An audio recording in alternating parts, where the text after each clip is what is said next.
Hi, I'm Tom. And I'm Molly. Welcome to Forensic Gameology, hosted by ForensicGameology.com. Previews for science. In 7 minutes or less. Draconis Invasion Wrath. This is the expansion to Draconis Invasion. And it's on Kickstarter now. At the release of this video. If you're watching this in 3 years, maybe not. Oh, well, right. When we release it, it's a Kickstarter preview for the expansion Draconis Invasion Wrath.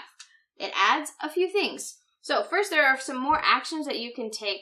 Well, the first thing you can do is always play an action. That hasn't changed. Then what you can do after that, there's an added one of just trash one non-terror card from your hand. It's called Eliminate. Instead of buying a card, getting campaign cards, or defeating a monster, you can just trash a card from your hand.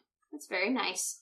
Then there's a thing called Forward that you can do after. And that is any gold you didn't use, you can put it back on top of your deck to use next time. It's very nice. So it's like a way to prepare for the next hand if you have some good gold that you didn't end up using. And those were not in the last expansion. The base set. So that has been added along with new actions and new defenders and a few new monsters.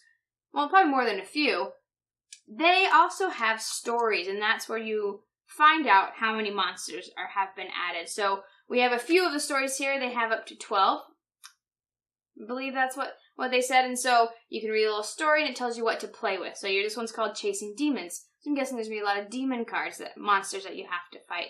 Hunting Season, Rumors of War, New Nightmares, Strange Allies. There's a tiny little story and tells you what to do. The last one also had the same campaign type feel, but there weren't stories. They just told battle you stages. Yeah, and they just told you the title and they just said what to play with. So you can kind of imagine what you were doing and where you were. This one takes it to the next level and tells you a little bit of story. So that's what's different. So let's just jump right into simplicity versus complexity. With some added components, it's going to be a little more complex. However, I still think this is about as simple as the base.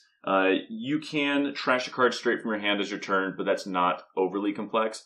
Deciding which gold or even allowing a gold to go back on top of your deck is a little more complex and remembering and whatnot. But for the most part, I think this maintains an easy balance, a simple balance like it did before.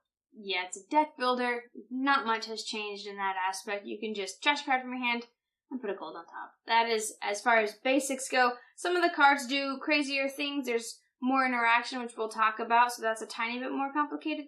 But not really. You just do what the card says. Luck versus strategy. Man.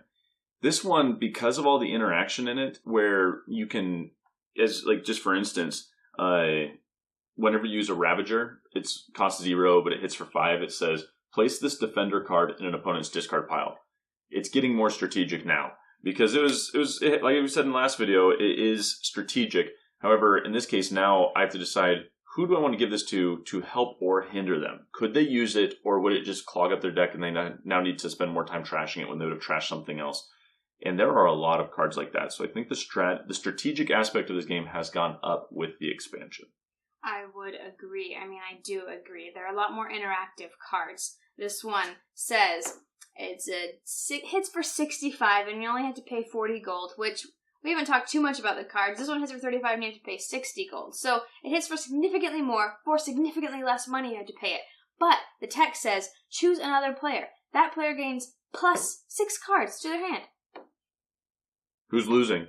My goodness, yeah. And so it's Find just that so person it's like and give them 6 there's an cards. instant kill, but you are helping someone else get an instant kill or a really good by themselves. And so, man, there's a lot more different strategy that's gone into this because you're interacting a lot more with players, and so you just say, what am I going to do? How am I going to go about this? Similar in that, do you want to be first with the monsters? That strategy is still the same, but man, fun versus boring.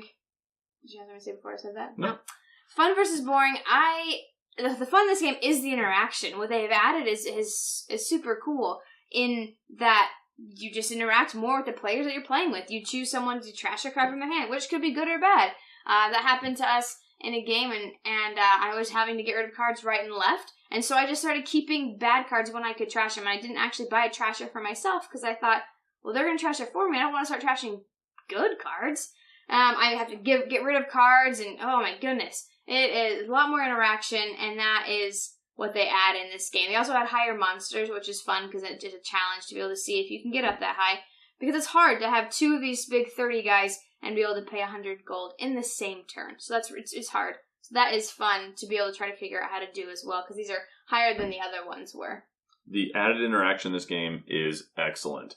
I like this card specifically, Reckoning. It draws you 2 cards, and it says choose another player. That player must trash 1 non-terror card from their hand if available. This was the card that Molly was referencing. Yeah. And I bought as many of them as I could. Molly bought one so that I couldn't get them all, and then I just bought the rest, and then proceeded to say, all right, trash a card, trash a card. Sounds good, until you're like, wait a second, all I have are good cards now, and I'm trashing them. That kind of, and like we read where you but then he would put bad cards on top of my deck. No, in your discard pile. But a lot of these say place this defender card in an opponent's discard pile. A lot of them say trash after use. A lot of your defenders go away as you use them, so it's like fleeting power with a lot of interaction, and that puts it head and shoulders. It adds so much more to the base game, and I really enjoy that part.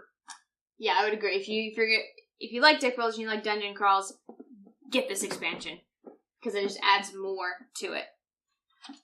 For Friends of Gameology, so every time we get to multiples of 500 subscribers, we give away a free glitter painting of your favorite geeky thing. So make sure to subscribe now on YouTube. Could be you that wins. Draconis Invasion Wrath expansion. We've presented the evidence. You be the judge.